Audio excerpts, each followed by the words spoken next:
Yes, kasi ang gauge ta diyan itong bilang kang mga affected barangays nakikita ko 'yan, no? Mhm. Tapos itong mga higot kang mga sa tuyong mga local government unit na kuha ho ng serbisyo kang sa tuyong opisina para magpa-conduct ng seminar para naman sa eventually mag-lead naman sa declaration ka sa indang municipality na drug-free municipality.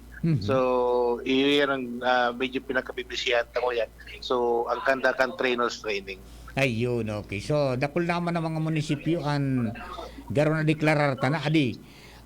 Pero siyempre pag nadeklarar po iyan tabi director, pig monitor pa man giraray. Yes, itong may sustainability effort na dapat padagos itong mga programa na biglan sa sarong drug treat barangays na. Kasi the moment na makikoki violation, duman, the possibility may i-revert ang status. Sayang, Mhm. sayang ang pagal kung ma-revert ang status. Ayun, okay. Sir, para sa kaaraman giraray kang gabos, anong mga parametro para madeklarar ang sarong lugar na drug-free tabi?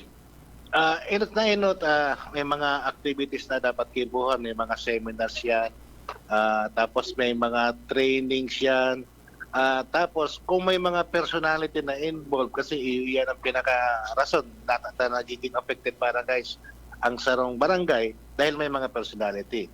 Kung igoyan kay mga users, kinakaipuan, magkakaw-intervention.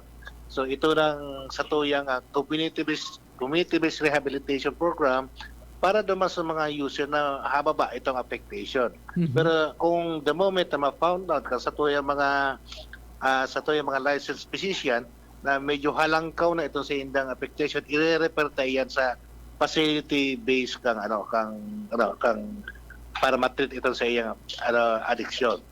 Ayun.